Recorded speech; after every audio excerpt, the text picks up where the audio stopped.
Assalamualaikum warahmatullahi wabarakatuh. Salam merah menggoda dan salam satu media. Salam sehat selalu buat kita semua. Apa kabar sahabat-sahabat semua dimanapun berada? Saya berharap semoga selalu sehat walafiat dan selalu lancar rezekinya. Amin ya Allah ya robbal alamin.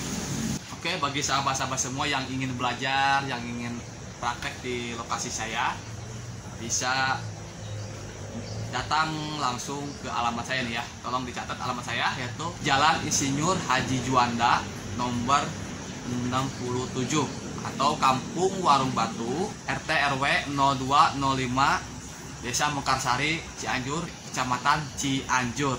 Itu alamat saya.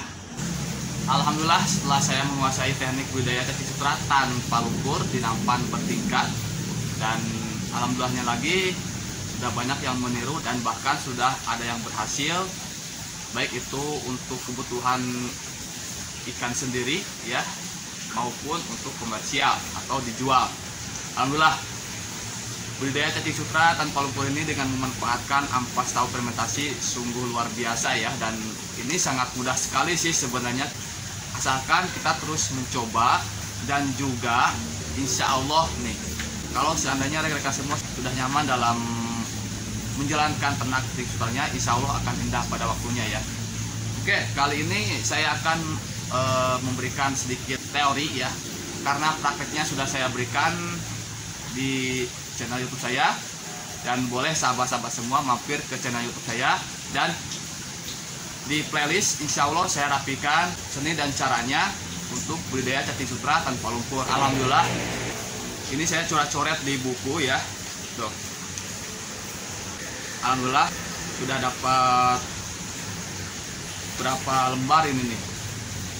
Ini nanti insya Allah akan saya luncurkan ya, mengenai panduan lengkap budidaya cacing sutra tanpa lumpur yang sangat mudah. Jadi di buku ini ya, singkat, padat, jelas insya Allah. Maaf ini belum rapi, nanti akan saya rapikan, dan insya Allah akan dibantu dengan rekan saya oleh Pak Agus Riyadi. Oke semuanya, sebelum saya luncurkan buku ini ya, ini nantinya akan berbentuk buku seperti buku makalah yang insya Allah ya. Oke, sebelum saya luncurkan, saya akan sedikit untuk menjelaskan isi-isi buku ini ya. Oke, bisa tolong disiapkan bagi sahabat-sahabat semua bukunya ya, dan juga pulpennya. Oke, kita akan mulai teorinya nih ya. Ini hasil pemikiran saya, budidaya cacing sutra tanpa lumpur. Berikut ini ulasan ringkas, singkat, padat tentang cara budidaya cacing sutra tanpa lumpur. Ada 7 perlakuan yang harus kita lakukan selama budidaya cacing sutra. Yang pertama, penyiapan tempat.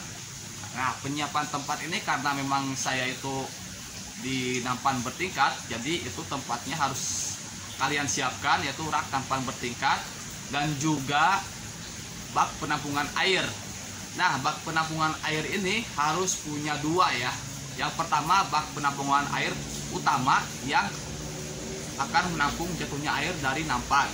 Itu harus ukurannya lebih besar dari bak yang kedua yang disebut dengan bak kontrol. Nah, bak kontrol ini akan menghasilkan air yang sudah jernih. Artinya, air di bak kontrol ini sudah melalui proses pengendapan di bak utama. Itu yang harus disiapkan ya. Dan yang kedua itu ada penyiapan alat dan bahan. Yang tadi saya katakan bahwa alatnya itu nampan, rak nampan bertingkat, jaringan ya, mau pakai besi, mau pakai bambu juga nggak apa-apa. Mungkin dari setiap bahan tersebut akan berbeda masa kekuatannya. Alat dan bahan lain, air pipa pralon, ember plastik maksudnya, seser saringan halus. Terus ada pompa air nih, pompa air celup, dan juga indukan cacing sutra, M4, ampas tahu, juga molase. Itu yang harus kalian siapkan. Oke, itu penyiapan alat dan bahan. Sekarang kita akan masuk ke 3, yaitu persiapan air. Nah, air ini kita bebas ya, yang penting air tersebut bebas dari kontaminasi zat kimia. Artinya bebas dari zat kimia ya. Itu boleh kalian mau memanfaatkan air kolam, air selokan. Nah, kalau air selokan kalian harus tampung dulu di bak utama. jadi tidak langsung kita pakai ya. Yang keempat, yaitu ada persiapan bibit cacing sutra. Persiapan bibit cacing sutra ini kalian bisa beli di tempat penjual cacing sutra, atau kita bisa mencari cacing sutra di alam secara langsung. Tapi disarankan sih kita lebih baik cari di alam ya. Karena apa? Karena pengambilannya juga bisa secara hati-hati dan itu bisa mengurangi kematian pada cacing sutra. Perlu diingat bahwa hewan ini sangat mudah stres, sangat mudah patah, sehingga kalau cacing sutra yang patah itu kemungkinan 90% akan mati. Oleh karena itu kita mesti hati-hati dalam mencari indukannya di alam ya. Nah ini nih proses penebaran bibit cacing sutra atau cacing indukan sebanyak 150 ml sampai 200 ml per nampannya. Kemudian dialiri air dengan daya turun terhitung 1 liter per 2 hingga 3 menit ya. Dengan ketinggian air di nampan 4 sampai 6 cm. Oke, contoh bibit yang bagus nih, pergerakannya agresif, tidak patah ya, tidak patah. Terus warnanya sangat cerah sekali dan juga tidak stres. Adapun cara untuk penebaran bibit cacing sutra ada 2 cara ya. Yang pertama kita bisa dengan langsung menebar ke nampannya, atau kita bisa menebar dulu ampas tahu lalu cacing sutranya. Itu dua-duanya bisa. Tapi yang jelas harus dikarantina sebelum kita tebar ampas tahu. Jadi mungkin yang paling ampuh adalah cara yang pertama ya, yaitu kita bisa menebar dulu cacing sutra sambil cacing sutra tersebut dikarantina. Selama proses karantina, cacing sutra boleh kita kasih makan berupa sayuran bekas, tapi jangan dikasih ampas tahu. Itu selama 2-3 hari ya, dikasih sayuran bekas saja. Nah, pada saat kita menebar bibit sekaligus sebagai masa karantina, berarti kita harus menyiapkan yang namanya makanan dan juga habitat, yaitu dengan membuat fermentasi ampas tahu. Oke, siapkan bukunya juga, bahwa yang kelima ini adalah persiapan membuat pakan dan habitatnya. Ampas tahu ini selain sebagai makanan juga sebagai habitat cacing sutra atau pengganti lumpur. Membuat pakan sekaligus sebagai habitatnya bisa kita lakukan dengan mempersiapkan fermentasi ampas tahu. Adapun cara fermentasi ampas tahunya sebagai berikut.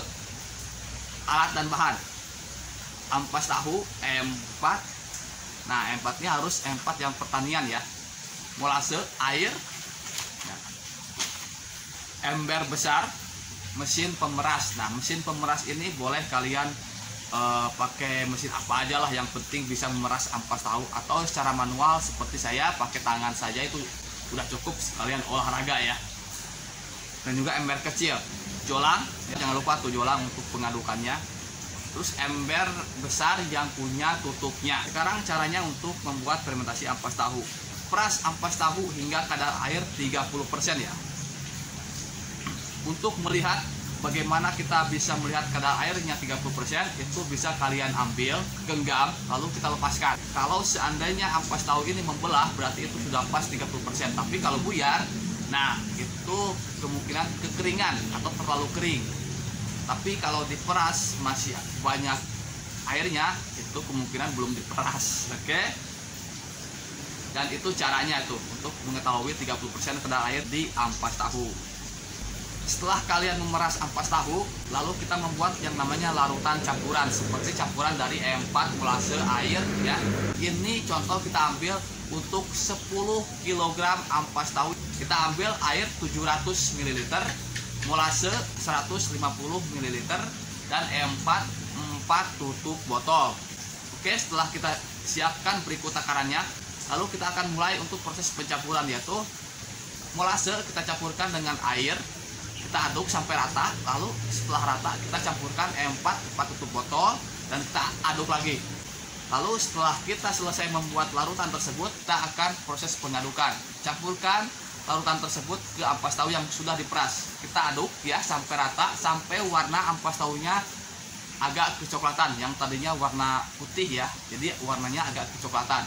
Lalu kita simpan di ember yang ada tutupnya. Hanya ditutup saja ya. Lalu kita simpan selama 3 hari. Nah, setelah 3 hari ini wajib kalian harus membuang uap yang menempel di penutupnya dan juga di sisi-sisi ember. Itu harus kalian uap sampai kering, karena kalau tidak hasilnya nanti akan sangat bau sekali dan itu akan merusak proses fermentasi. Oleh karena itu sangat penting sekali ya kita membuang uapnya. Selanjutnya setiap 2 hari sekali kita buang uap, wajib kita buang uap. Kenapa? Karena ini adalah trik agar ampas tahu yang sudah kita fermentasi awet hingga 3 bulan. Bahkan saya pernah uji coba sampai 7 bulan atau setengah tahun itu masih awet. Oke, itu dia kunci agar ampas tahu ini benar-benar awet dan bisa tahan lama. Yang keenam yaitu perawatan. Nah, perawatan ini sangat penting juga ya. Proses perawatan dan masak pemeliharaan cacing sutra dilakukan dengan cara air selalu diusahakan tetap mengalir kecil dengan daya turun yang tadi saya katakan 1 liter per 2-3 menit. Untuk 7 hari pertama biasanya cacing sutra sudah mulai tumbuh halus, artinya sudah mulai berkembang ya, dengan membentuk koloni-koloni. Akan tetapi di hari ketiga pertama itu biasanya kita akan menambahkan ampas tahu. Nah, setelah umurnya 3 hari baru ampas tahu kita tambahkan dengan dosis secukupnya saja, jangan banyak-banyak. Itu bisa mempengaruhi kualitas air. Boleh kita tambahkan di hari ketiga dengan sayuran bekas secukupnya ya, atau tempe, oncom juga secukupnya, nggak apa-apa kita tambahkan agar cacing sutra benar-benar nyaman sekali. Oke, seiring perkembangan cacing sutra, pemberian makan atau pakan fermentasi ampas tahu akan sering dilakukan, bahkan bisa setiap hari. Hal ini karena populasi cacing sutra akan meningkat. Makanan-makanan pertambahan yang bisa kalian siapkan nih untuk cacing sutra. Oke, yang ke-1 sayuran bekas, 2 tempe, 3 oncom, 4 roti bekas, 5 nasi bekas dan lain sebagainya. Boleh kalian siapkan itu tuh. Oke, sekarang perawatan untuk alat dan juga tempat budidaya cacing sutra seperti rak ya, pipa, terus nampan dan juga mesin pompa. Ini harus kalian bersihkan juga atau harus kalian rawat. Biasanya kita akan melakukan pembersihan atau pengontrolan saluran pipa dan mesin setiap 2 hari sekali. Kalau dirasa memang di dalam pipa tersebut dan di dalam mesin tersebut banyak sekali lendir ya, itu harus kalian bersihkan, wajib ya, agar air yang mengalir ke nampan itu bisa selalu normal. Yang paling penting juga kita harus ada pembersihan yang namanya nampan. Nah, pembersihan nampan ini dilakukan setiap 1 bulan sekali, sambil cacing sutra juga harus kita bersihkan. Setelah kita bersihkan, kita simpan lagi di nampan yang sudah kita bersihkan. Oke, yang ke-7 panen. Panen ini dilakukan kalau cacing sutra sudah berumur di atas 40-50 hari atau 2 bulan lah ya. Panen di nampan ini jangan kita panen total semua ya, 1/4 dari jumlah populasi cacing sutra, agar kita bisa panen 1 minggu ke depannya lagi. Jangan panen setengahnya ya, itu bisa bahaya, kita bisa lama lagi panennya. Nah, setelah kita panen bolehlah kita kasih yang namanya ampas tahu fermentasi, tapi dengan dosis secukupnya saja. Ciri-ciri nih, ciri-ciri kalau memang cacing sutra ini sudah siap panen, itu posisi ampas tahunya ada di bawah cacing sutra, lebih sedikit dari biasanya ya, dan cacing sutra terlihat bersih tentunya ya. Bisa kita ambil bagian cacing sutra yang bersihnya saja. Nah, ini panen cacing sutra dapat dilakukan pada pagi dan sore hari. Itulah 7 perlakuan yang harus kita lakukan selama proses budidaya. Semoga teori ini ya bisa bermanfaat untuk kita semua, khususnya untuk diri saya sendiri. Cukup sekian atas teori yang saya berikan tentang budidaya cacing sutra tanpa lumpur. Mudah-mudahan sahabat-sahabat semua tetap semangat ya. Salam satu media, salam merah muda. Wassalamualaikum warahmatullahi wabarakatuh. Semakin mantap pokoknya.